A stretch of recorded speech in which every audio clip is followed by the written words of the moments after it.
Avoidant partners might be some of the most confusing people you will ever try to love. One minute they are pulling you in close, and the next minute they are throwing walls up around themselves. And somewhere in the middle of all that, you are left wondering if you are the only one who actually feels anything real in this connection. It is an exhausting pattern to live inside of. The mixed signals, the sudden coldness, the way they seem to vanish emotionally right at the moment things start feeling genuine. But here is something most people completely miss. That cold, detached exterior does not always mean they feel nothing. Underneath it, plenty of avoidants are quietly and intensely fixated on you. They simply cannot bring themselves to say it. Not to you, not to their closest friends, and sometimes not even to themselves. It is almost like they are fighting a silent war inside their own head, wanting closeness desperately, while also dreading it with everything they have. So if you have ever walked away from someone fully convinced they never cared about you, stay with me, because you might be about to see the whole situation differently. Hi, I'm Anne, and welcome back. Coming up, we are going to break down 5 subtle but very telling signs that an avoidant is secretly hooked on you, even though they will probably never say it out loud. The first sign shows up in the way they watch you, closely, constantly, all while acting like they barely notice you at all.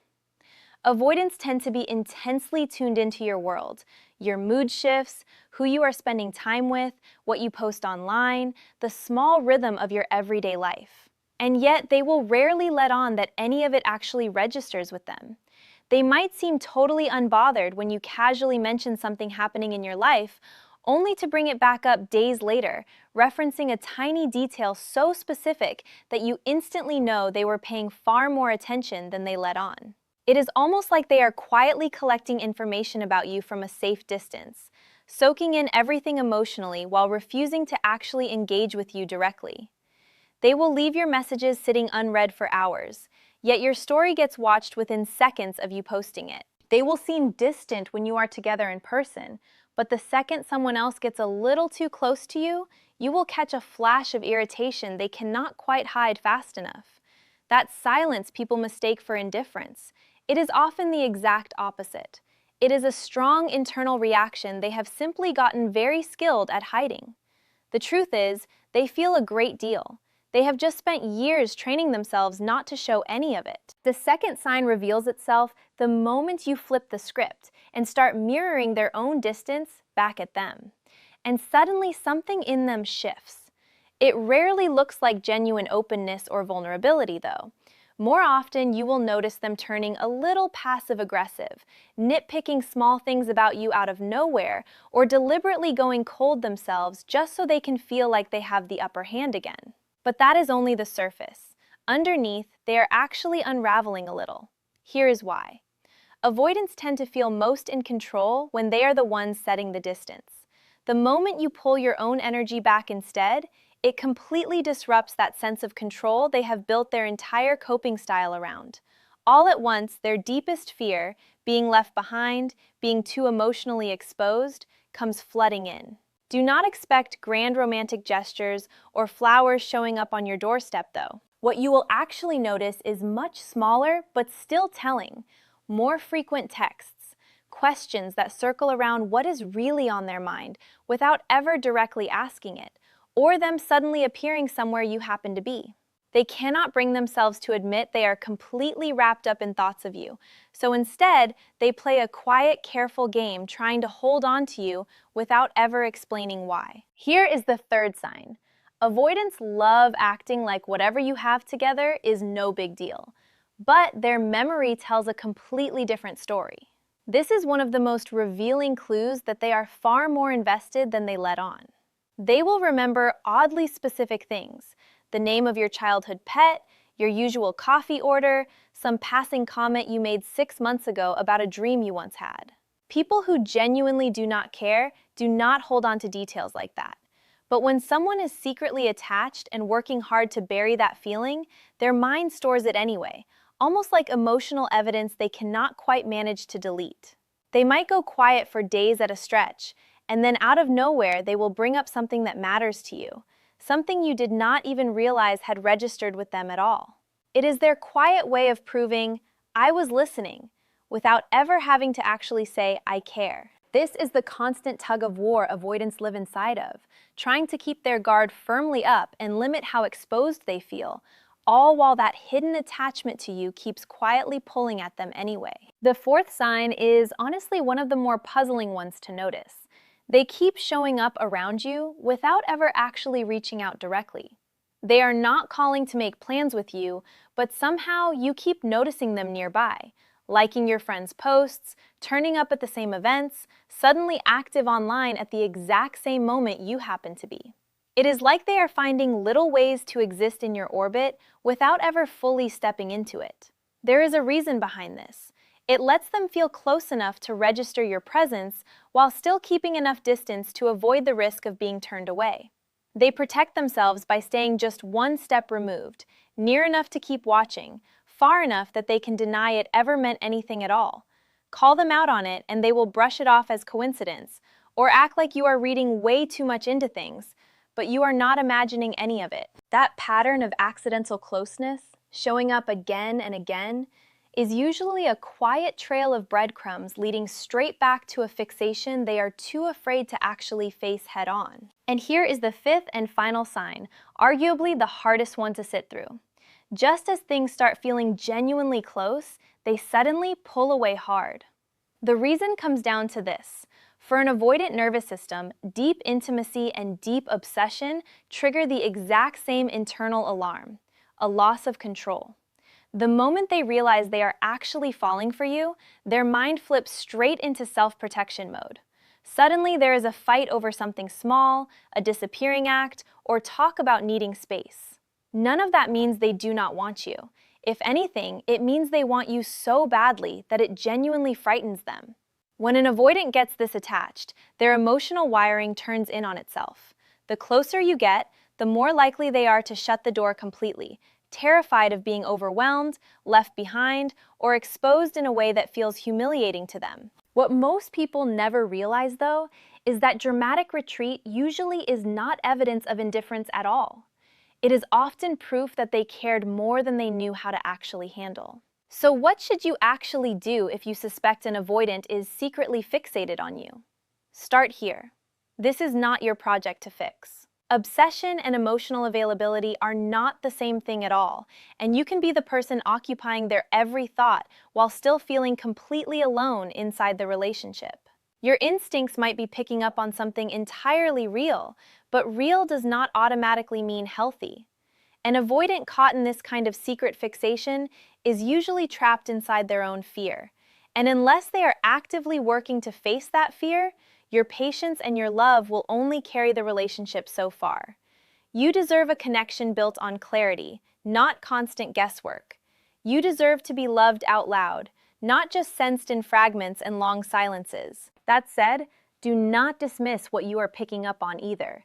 If something inside you senses there is more going on underneath the surface, trust that feeling. There usually is. Avoidants are incredibly skilled at hiding their own emotions, sometimes even from themselves, but that fixation has a way of leaking out anyway. It shows up as jealousy, irritability, sudden withdrawal, or unexpected flashes of vulnerability that catch you completely off guard. One moment they are distant and unreachable, and the next they are fully present in a way that throws you off balance entirely, and that constant inconsistency is exhausting to live inside of. Just remember, it was never your responsibility to crack the code of someone who refuses to be honest with you. If they are hiding genuine attachment instead of expressing it, that is not emotional safety. That is avoidance dressed up as mystery. Simply wanting you in silence is not enough on its own. Real care requires actually showing up, not just feeling things privately and hoping you somehow sense it from a distance. At the end of the day, obsession without the courage to act on it is just emotional turbulence wearing the costume of romance.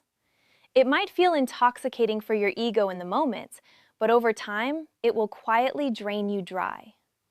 If you recognize these patterns in someone and you still want to pursue things with them, the move is to get clear about exactly what you need and say it calmly, without backing down. And if they keep dodging, keep hiding behind emotional games instead of stepping up, then it is time to walk toward your own peace instead of chasing their confusion any further. Real love is not supposed to feel like you are constantly running after someone who keeps disappearing on you. You deserve someone who does not just secretly carry you in their thoughts, but who actually looks at you and says out loud, "I am here, and I am choosing you." Anything short of that is just noise, no matter how intense the hidden feelings behind it might actually be. Now let us dig a little deeper into what is actually going on underneath all of this, because avoidance attachment is not really about someone being cold-hearted or incapable of love.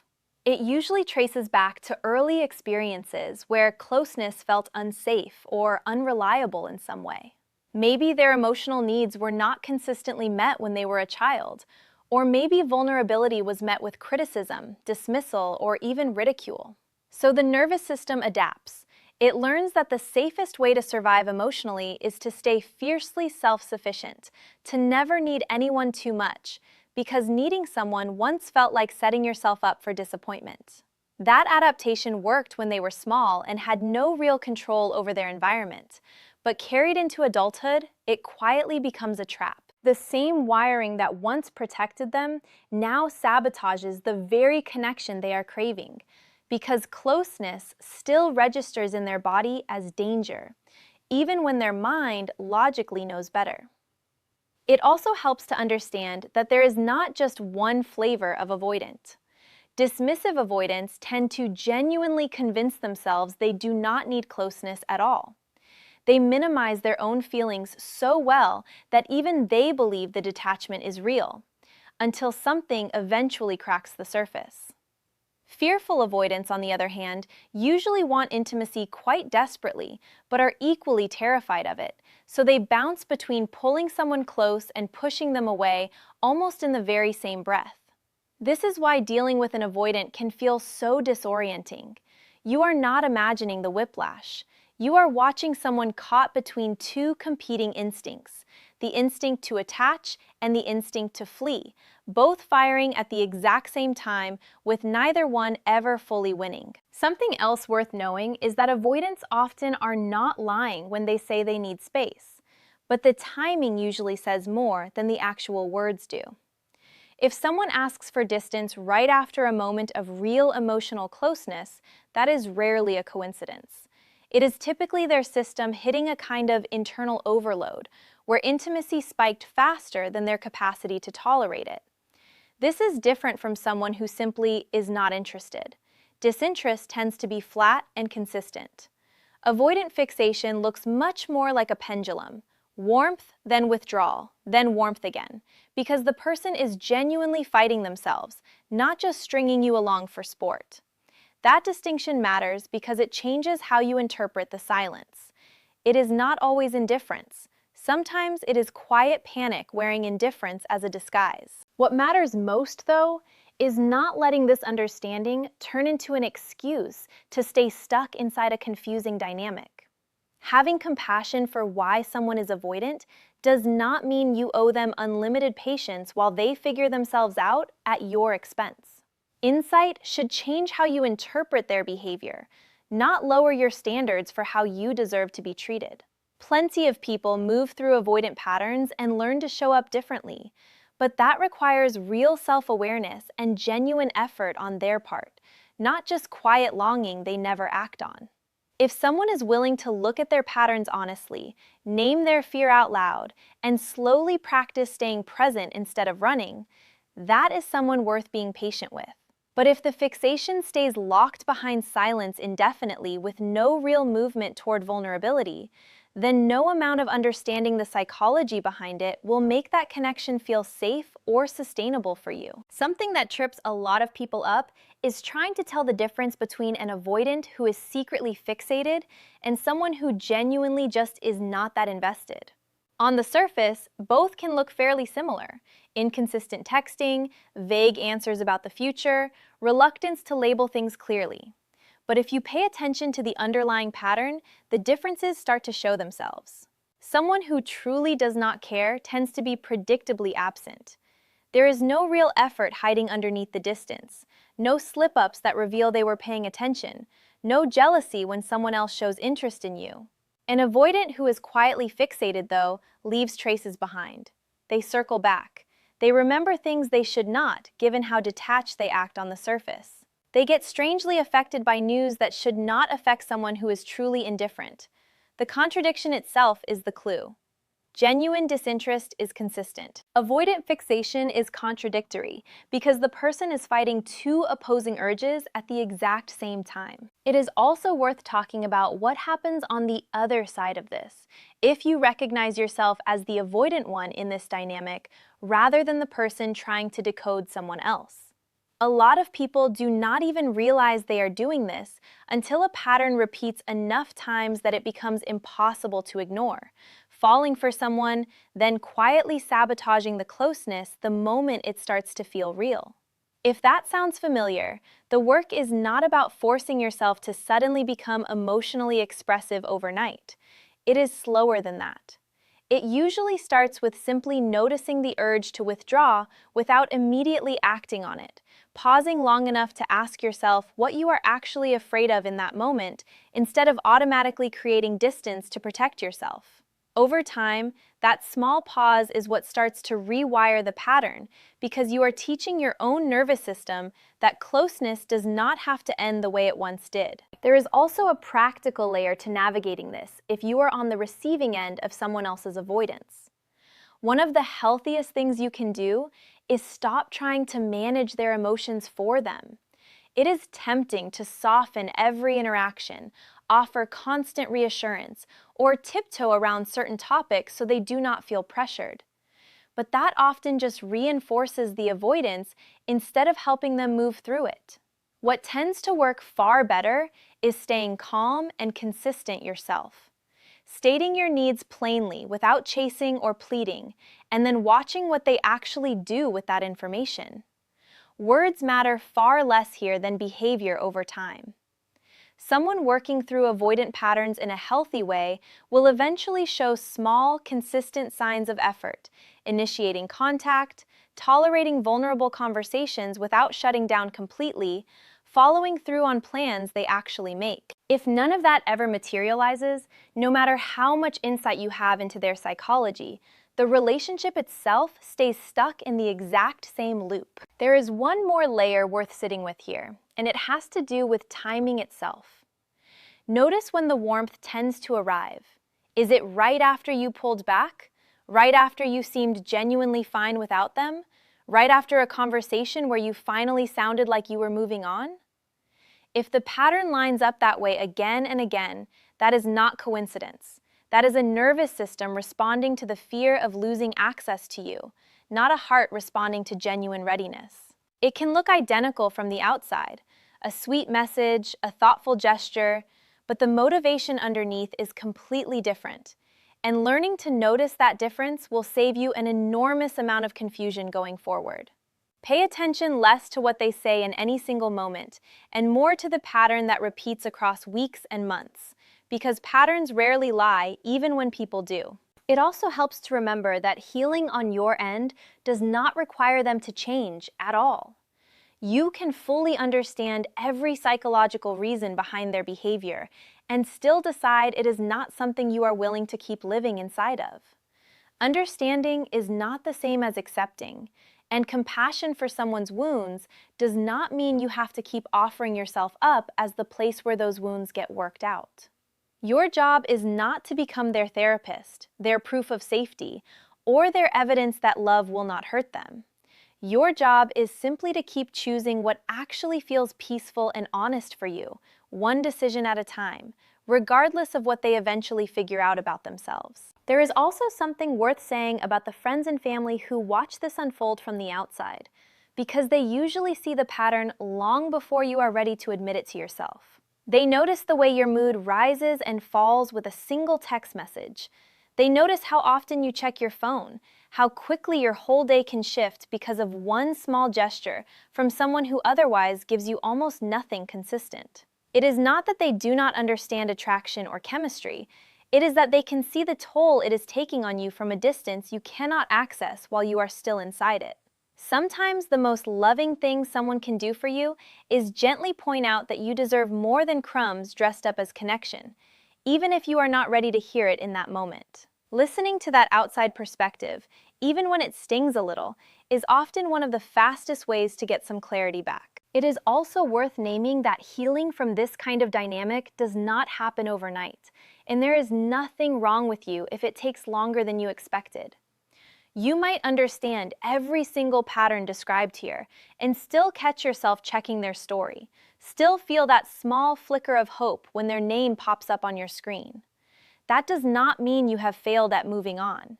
It simply means you are human, and attachment does not dissolve the instant you gain intellectual understanding of it.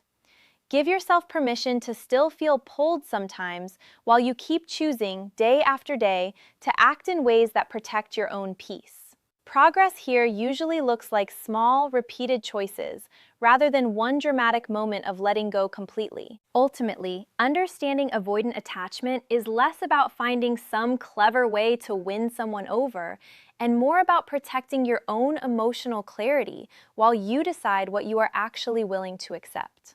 You can hold compassion for where someone's patterns came from, while still recognizing that compassion is not the same thing as obligation. The goal is not to become an expert at reading someone's hidden feelings forever.